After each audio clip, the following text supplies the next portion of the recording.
প্রিয় শিক্ষার্থীবৃন্দ, আজকের এই অনলাইন ক্লাসে তোমাদের সকলকে স্বাগতম জানাচ্ছি।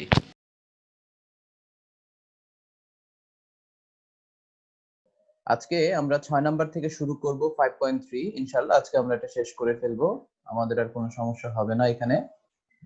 তোমরা 6 নাম্বার অঙ্কটার দিকে দেখো। 6 নাম্বার অঙ্কে কি দেওয়া আছে? 3 এর উপরে একটা পাওয়ার আছে, ইনটু এর উপরে পাওয়ার আছে, নিচে 3 এর উপরে পাওয়ার ইকুয়াল টু আবার এর উপরে পাওয়ার আছে। উপরে দেখো 3 এর অংশ আছে, নিচেও 3 এর অংশ আছে। তাহলে জিনিসটা কি এমন হবে না যে 3টাকে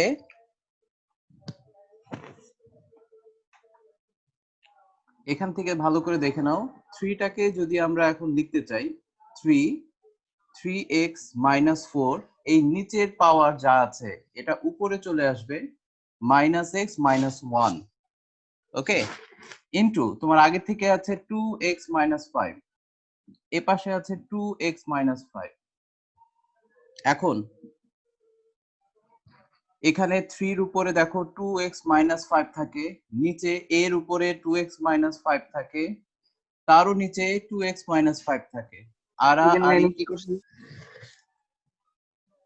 সেকেন্ড লাইনে করেছি। এখানে দেখো উপরে নিচে 3 এর মধ্যে ভাগ সম্পর্ক বোঝাচ্ছে। তাহলে উপরে 3x - 4 ছিল, নিচে 3x + 1 ছিল। আমি এই দুটোর মাঝখানে এটা করা যাচ্ছে কারণ উপরেও গুণ নিচে ভাগ আছে, এই কারণে আমি উপরে নিচে কাজটা করতে পারছি, আদারওয়াইজ পারতাম না। তো এখানে দেখো 3 এর মধ্যে একটা 3 নিলে উপরের পাওয়ার যা আছে তা থেকে মাইনাস করব নিচের পাওয়ারটাকে, তো নিচের পাওয়ার x + 1 মাইনাস হয়ে গেছে। আর আগের থেকে তোমার উপরে আছে এর উপরে 2x - 5, আর ওই পাশে তো আছেই। এখন কাজ করার সুবিধার্থে এই অংশটাকে সরাসরি এটা নিচে নিয়ে এসেছি। আর এখানে দেখো 3 আছে, উপরে 3x থেকে 2x গেলে x গেলে 2x, -4 - 1 মিলে 5। সো এই এতটুকু পর্যন্ত কাজ হয়ে গেল। এখন তোমরা যেটা করতে পারো সেটা হচ্ছে এর উপরে পাওয়ারটা দেখো, এখানেও যে পাওয়ার এখানেও সেম পাওয়ার বিশিষ্ট রাশি যদি হয় এখন তুমি সরাসরি কেটে দিতে পারবে, অথবা পাওয়ার দিয়ে বিয়োগ করে দেখাতে পারবে। যেমন 2x - 5 থেকে 2x - 5 যদি এখন আমরা বাদ দিই, দেখবা সবই চলে গেছে, পাওয়ার থাকবে 0। আর কোনো কিছুর উপর পাওয়ার 0 থাকা মানে 1। আরেকটা কাজ সরাসরি দেখতে পাচ্ছি, বাদ দিয়ে দেওয়া যাবে। সো আমার এখানে থাকছে কি সেটাকে দেখো, 3 এর উপরে শুধু 2x - 5 থাকছে, আর এখানে থাকছে 1। গতদিন আমরা এই ধরনের অঙ্ক করেছি যে আমাদের প্রয়োজনে 1 এর জায়গায় আমরা যে কোনো কিছুর উপরে পাওয়ার ধরতে পারি 0। এখন দেখো আমার এখানে বেজ হচ্ছে 3, আমার এই পাশে 3 হলে উপরে পাওয়ার দিয়ে মানটা বের করা সম্ভব। তাহলে আমি কি করছি, এখানে ইচ্ছাকৃত 3 0 ধরে নিচ্ছি। তাহলে আমার এখন 2x - 5 = 0 হয়ে গেল, এবং 2x = 5, and the last one x = 5/2। এটাই হচ্ছে নির্ণয় সমাধান। উপরে নিচে দেখো 5 আছে, এবং গুণ আকারে উপরে আছে b এর সাথে, আর নিচে ভাগ আকারে আছে। সো 5 এর উপরেও পাওয়ার আছে, নিচেও 5 এর উপরে পাওয়ার আছে, ভাগ সম্পর্ক থাকায় আমি প্রথম 5 এর অংশটুকু থেকে নিচে এই পাওয়ারটাকে মাইনাস করেছি। মাইনাস করার পরে আমার উপরে আগে থেকে রয়ে গেছে bx - 3, এটা লেখা হয়েছে, ওই পাশেরটাও ঠিকভাবে আছে। আমি যেহেতু এখানে a এখানে b এখানে 5 দেখছি, এদের কারোর সাথে কারো কোনো মিল নেই, এজন্য আমরা চেষ্টা করব সবগুলোকে এক পাশে এনে পাওয়ার এক আছে কিনা সেটা দেখা। এই কারণে এর এই অংশটুকুকে আমি বাম পাশে আড়াআড়ি ভাবে নিয়ে এসেছি ডান থেকে। এবার উপরে দেখো বিয়োগ করে 5 এর উপরে x - 3 এসেছে, এবং b তো আগে থেকেই আছে। তোমরা এখন লক্ষ্য করলে দেখবে এখানে উপরে এবং নিচে প্রত্যেকের পাওয়ার সেম, x - 3।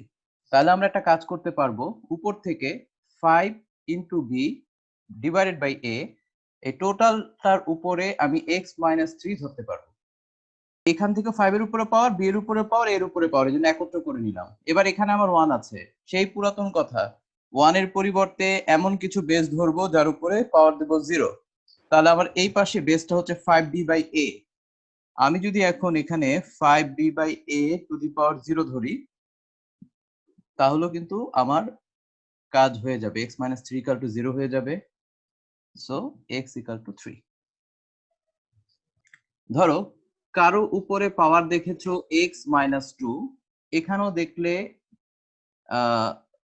শুধুমাত্র x। যদি এরকম তুমি দেখো, এটা খেয়াল করবে, আমি আগে হিন্টসটা দিচ্ছি, তারপর আমি মেন অঙ্কে যাব। এই জিনিসটা যখন তুমি দেখবে, স্বাভাবিকভাবে তুমি এখানে 5 এবং এই 5 এর সাথে কোনোই সম্পর্ক করতে পারবে না। এটা ভালো করে আগে বুঝে নাও, কারণ এখানে কোনো ইনটু সম্পর্ক নাই।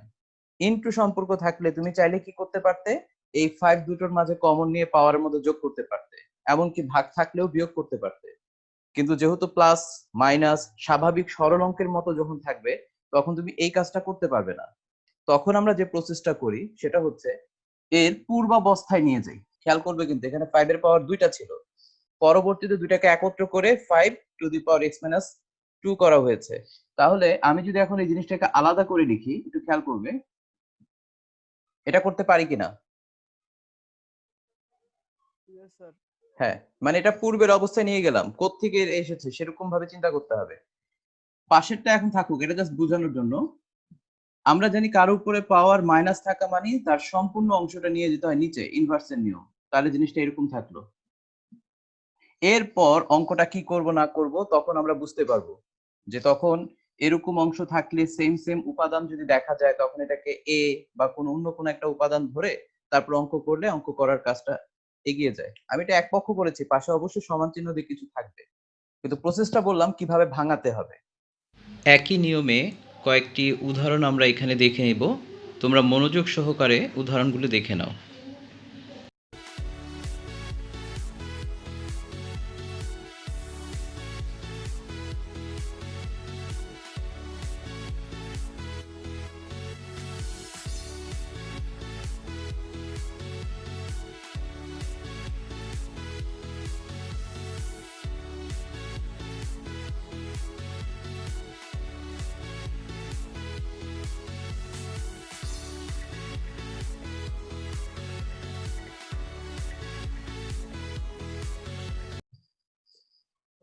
8 নম্বরে আছে 4x plus 2 2x plus 1 plus 14। এখানে যে 4 এর উপরে পাওয়ার, 2 এর উপরে পাওয়ার প্লাস বাড়তি 14 দেখতে পাচ্ছ। এখন এই অঙ্ক করার সময় কিন্তু ওই যে আগের মতোই কথাটা, এখানে কিন্তু দেখো সমান চিহ্ন, এখানে যোগ আকারে আছে, চাইলেও আমি এটাকে আড়াআড়ি ভাবে এটা নিচে নিয়ে আসতে পারছি না। হ্যাঁ, ব্যাপারটা খেয়াল করো। তো এরকম অবস্থায় আমাদের কাজ হচ্ছে প্রত্যেকের পাওয়ারকে আলাদা আলাদা ভাবে বিন্যাস করা এবং সেখান থেকে কিছু করা যায় কিনা দেখা। তাহলে সেভাবে করতে গেলে আমার প্রথম আরেকটা জিনিস খেয়াল করতে হবে। দেখো এখানে 2 আছে, 2 এর উপরে পাওয়ার, এখানে 4 এর উপরে পাওয়ার, এই দুটার মাঝখানে একটা সম্পর্ক আছে। যদি কোনোভাবে আমি 4 কে 2 আকারে ভাঙাতে পারি, তাহলে হয়তো এদের মাঝে কিছু একটা করা যাবে। সো এই ব্যাপারটা মাথায় রেখে আমি এখানে 4 কে 2 স্কয়ার আকারে ভাঙালাম। আর এটা তো আগে থেকেই 2 দিয়ে আছে। আমি এখন যদি এখানে পাওয়ার আকারে দেখি, এখন প্রত্যেকটাকে পৃথক পৃথক করে ফেলবো। 2 to the power 2x, 2 to the power 4, 2 to the power 2x, 2 to the power 1। খেয়াল করেছো? সবগুলো উপাদান যেগুলো যেভাবে পাওয়ার আকারে আছে ভাঙিয়ে ফেললাম। এবার আমরা চাইলে সাইড চেঞ্জ করে একপাশে নিয়ে আসতে পারি, নতুবা আগে এখানে একটু ভাঙিয়ে লিখে এটাকে 16 লেখা যাচ্ছে, আর এটাকে 2 টু দি পাওয়ার 2x 2 লেখা যাচ্ছে 14। এটাকে আমি একটু আগে এনে লিখি, অর্থাৎ 16 into 2 to the power 2x minus 2 into 2 to the power 2x equal to 14। আমি এটা না ধরেও অঙ্কটা তোমাদেরকে সহজে বুঝিয়ে দিতে পারবো। আমি এই জায়গা থেকে আবার একটু বলে দেই, এখানে পাওয়ারটাকে ভাঙানো হয়েছে, ছিল 2 স্কয়ার আকারে ভাঙানো হয়েছে, পাওয়ার দিয়ে দিয়েছি। দেন এই দুটো অংশকে আলাদা আলাদা ভাবে লিখেছি, এই যে আলাদা আলাদা ভাবে অংশগুলোকে লিখেছি। লিখার পর আমি এখানে দেখলাম 2 এর উপর 4 মানে 16, এখানে 2 এর উপর পাওয়ার 1 থাকে মানে 1। এটা যেহেতু চলক রাশি, এটাকে পরে রাখা যাবে, এই সংখ্যাটা কনস্ট্যান্ট ভ্যালুটাকে আমরা সামনে রাখলাম। এই দেখো 16টাকে সামনে রাখলাম। একইভাবে 2 কে আগে রেখে 2 to the power x, 2x কে পরে রেখেছি, এর কোনো প্রবলেম না, গুণ আকারে আছে। এবং এই অংশটুকু আমি মাইনাস করে বাম পাশে নিয়ে এসেছি, যেহেতু চলক রাশির অংশটা এই দুটার মধ্যেই আছে, 14 এর সাথে কোনো চলক রাশি নেই, এজন্য এটাকে আলাদাই রেখেছি। এখন যেটা বুঝার ব্যাপার, তোমরা এই জিনিসটাকে নরমাল একটা এক্স বা নরমাল একটা এ কল্পনা করো, তাহলে 16টা এ থেকে 2টা এ চলে গেলে কয়টা থাকবে? 14টাই। 14টা থাকবে। হ্যাঁ, এটা জাস্ট বুঝার জন্য বলে দিয়েছি ভেঙে ভেঙে। তাহলে আমার এখানে আমি লিখতে পারলাম যে আমার এখানে 14টা এই 2 টু দি পাওয়ার 2x আছে। খেয়াল করবে। এরপর আড়াআড়ি ভাবে আমি এই 14 কে 14 এর নিচে আড়াআড়ি ভাবে দিয়ে দিতে পারি। দেখেছো? আড়াআড়ি ভাবে, যেহেতু এখন এখানে গুণ সম্পর্ক। তাহলে এই জায়গায় থাকবে আমার হচ্ছে 1। আমি লাইনটা এদিকে করে দিচ্ছি, দেখে নাও। তাহলে 2 টু দি পাওয়ার 2x আর এখানে থাকবে কেবলমাত্র 1, 14 কে কাটলে। সেই আগের ফর্মুলা 2 এর উপরে 0 ধরতে পারি, 2x এর ভ্যালু 0। 10 নম্বরটা এই অধ্যায়ের খুব ইম্পর্টেন্ট একটা ম্যাথ। এই অঙ্কটা করার সময় একটু খেয়াল করব যে কার সাথে কার পাওয়ারের বা কোন উপাদানের সাথে কোন উপাদানের সম্পর্ক করা যায় সেটা আমরা দেখব। দ্বিতীয় লাইন থেকে দেখো, আমি তোমাদের এই কাজটা বুঝিয়ে দিতে পারবো। এখানে যেটা দেখছো 9 আছে, এই 9টাকে ইচ্ছাকৃত আমরা 2 আকারে ভাঙাতে পারি, 3 স্কয়ার। এটা নিয়ে কারো কোনো কনফিউশন আছে? এবার এখানে যে x আছে, x টা এটার সাথে গুণ হয়ে যাবে। তাহলে 9 টু দি পাওয়ার x মানে হলো 3 টু দি পাওয়ার x। আর কেউ যদি এভাবে নাও বুঝো, তাহলে আমি তোমাদেরকে এইভাবে দেখিয়ে দেই। এবার হয়তো কারোর কনফিউশন থাকবে না। এবার এখানে 4 ছিল, 4 4 এর জায়গায় থাকুক। আমি x এর এই অংশটুকুকে আলাদা করে নিচ্ছি।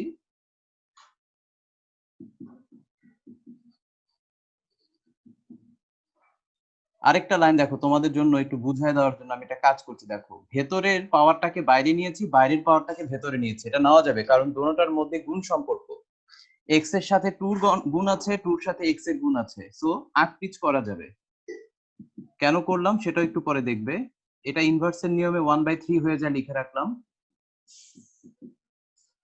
এখন জটিলতা কমানোর জন্য আমি এটাকে a ধরলাম। খেয়াল করবে, 3x এখানেও একটা আছে, 3 টু দি পাওয়ার x এখানেও একটা আছে। এই জিনিসটাকে মানে সহজ বোধ্য করার জন্য আমি এখান থেকে ধরে নিচ্ছি, এটাকে a ধরছি। তাহলে এটা হচ্ছে a স্কয়ার মাইনাস 4a, এখানে 1/3 থাকছে, প্লাস 1 ইকুয়াল টু 0। তুমি চাইলে সাইড নোটটা ইউজ করতে পারো, যে ধরি 3x ইকুয়াল টু a, এটা তুমি ধরেছো। এখন এখানে এসে আমরা বাকি কাজটুকু যখন করব, এই 3 দিয়ে দেখো পুরো রাশিটার সাথে গুণ সম্পর্ক। তাহলে আমি 3 দিয়ে গুণ করে দিচ্ছি, 3a স্কয়ার মাইনাস এই 3 এবং এই 3 এখানে কেটে যাবে। তাহলে থাকবে হচ্ছে 4a প্লাস 1 আছে আগে থেকে, ইকুয়াল টু হচ্ছে 0। খেয়াল করেছো? এখানে কিন্তু তেমন কিছু করা হয় নাই, জাস্ট 3 দিয়ে মাল্টিপ্লাই করে দেওয়া হয়েছে গুণের স্বাভাবিক নিয়মে। এবার এই অংশটুকুকে মিডল টার্ম করা যায়। আমরা মিডল টার্মটা একটু খুঁজবো, অর্থাৎ 3 একে 3, 3 কে ভাঙিয়ে 4, 3a শুধু a প্লাস 1 হয়ে গেল। এখন যদি আমরা এখান থেকে কমন নেই,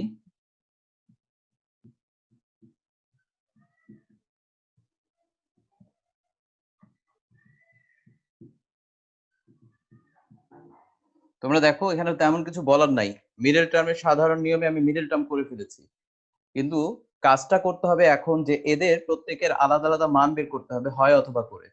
এখন হয় অথবা করলে কিন্তু আমরা মানটা পাবো a, এখানে এর থেকে এখানেও এর থেকে মান পাবো। আমাদের অ্যান্সার কিন্তু এর নয়, আমাদের একটা চলক রাশি ছিল x। তার মানে ঠিক যেখানে যেখানে আমরা a পেয়েছি সেখানে সেখানে আমাদের বসিয়ে দিতে হবে 3 টু দি পাওয়ার x। ঠিক আছে? তোমরা চাইলে এখন এখানেও লিখতে পারো, আর না লিখে আমি পরে লিখছি, সেটা দেখো কিভাবে করতে হবে। এখানে যদি আমরা হয় দিয়ে লিখি,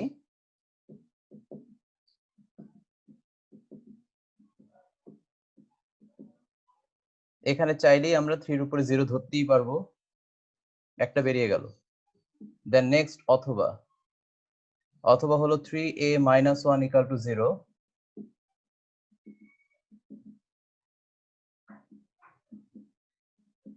এই এর জায়গায় আমরা লিখতে পাবো 3 টু দি পাওয়ার x। জায়গাটা এখন একটু খেয়াল করো, এটা একটু বুঝিয়ে দিই আগেই। এখানে দেখো 1/3 আসছে, আর এক জায়গায় আমরা লিখলাম 3 টু দি পাওয়ার x, কারণ এটা আমরা ধরে নিয়েছিলাম। এই জিনিসটাকে আমরা এখন অঙ্ক করার স্বার্থে ঠিক এইভাবে লিখবো। এটা ওই ইনভার্সের স্বাভাবিক নিয়মে, অর্থাৎ অনেকভাবে আমাদেরকে খেয়াল রাখতে হবে। পথ মানে সব বন্ধ হয়ে যাচ্ছে তা না, প্রত্যেকটা কাজই করা যাবে একটু খেয়াল করলে। এখানে হচ্ছে সেরকম একটা কাজ আমি করে দিলাম। সো এখন তোমরা দেখতেই পাচ্ছ x এর মান -1, x এর মান 0, এই দুটো মানই আমার অ্যান্সার। আমরা নির্ণয় সমাধানটা করে নিতে পারবো।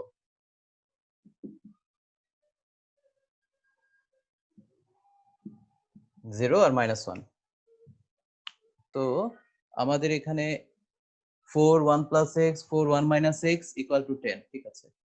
এটা ভাঙানোর স্বাভাবিক নিয়মে ভাঙাচ্ছি। এখানে 4, এখানে 4x, 4 এর উপরে 1, 4 এর উপরে -x = 10।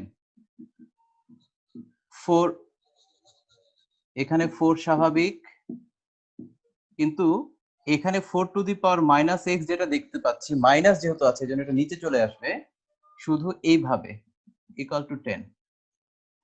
এখন আবারও আগের মতো বলছি, কাজ করার সুবিধার্থে এই পাওয়ার গুলোকে রেখে কাজ করতে গেলে ঝামেলা হয়, সেক্ষেত্রে আমরা এটাকে ধরে নেব। তাহলে 4a, এখানে একটা a হবে বাই 4, উপরে 4 = 10। আমরা ধরে নিচ্ছি, ধরি 4x = a। এবার আমরা লসাগু যদি করি, এখানে 4a² + 4 পাবো = 10।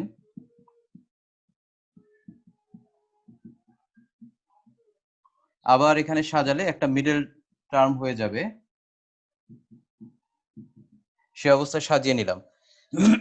এখন দেখো, প্রত্যেকের ভেতর থেকে অবশ্যই 2 পরিমাণ কমন যায়। আমরা সেই 2 পরিমাণ আগে কমন নিয়ে বাদ দিয়ে দিচ্ছি। 2a² মাইনাস এখানে 5a হবে প্লাস 2 হবে = 0 হবে। এখন উভয় পক্ষ থেকে 2টা যদি আমরা বাদ দিয়ে দেই, অর্থাৎ 0-র মধ্যে ভাগ করে দেই, তাতে 0-র কোনোই পরিবর্তন হবে না। আমার মিডল টার্ম করতে হবে। দেখতেই পাচ্ছ 2 × 2 = 4, 4 কে ভাঙিয়ে 5 বানাবো। সো এই কাজটা আমি এখানে রাফ দেখাচ্ছি।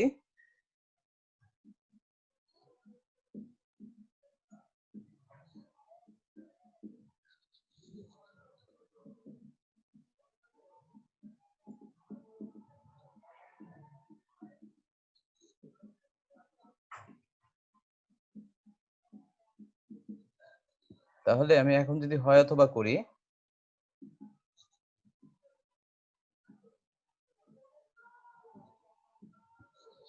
এটা করতে গিয়ে একটু কাজ বাড়বে। কেন বাড়বে? তোমরা এখানে দেখো, এখানে হলো 4 টু দি পাওয়ার x আছে, আর এখানে আছে 2। এই দুইটার মধ্যে কোনো ইকুইভ্যালেন্ট নেই। এখন যে কাজটা করতে হবে, 4 কে ভাঙিয়ে ফেলতে হবে 2 আকারে। তাহলে যদি আমি 2 আকারে এখানে ভাঙাই, 2 টু দি পাওয়ার 2x লিখতে পারবো, সরাসরি লিখছি। আর এখানে 2 এর উপরে কিছুই নাই বিধায় 1। So 2x = 1, that means x = half. এটা হচ্ছে একটা ভ্যালু। তারপরে আমার যদি এখানে অথবাটা বের করা লাগতো, 2a - 1 = 0, এখানেও একই অবস্থা 4x, এখানে আমরা এটাকে ইনভার্স করে লিখতে পারবো, বাট 4x কে আমাকে আবার ভাঙায় লিখতে হবে 2 টু দি পাওয়ার 2x। এখানে 2 এর উপরে -1, দুই পাশ থেকে 2 এখন ভ্যানিশ হয়ে গেল, আর x এর ভ্যালুটা এখন আসবে -1/2। একই নিয়মে কয়েকটি উদাহরণ আমরা এখানে দেখে নেব। তোমরা মনোযোগ সহকারে উদাহরণগুলো দেখে নাও।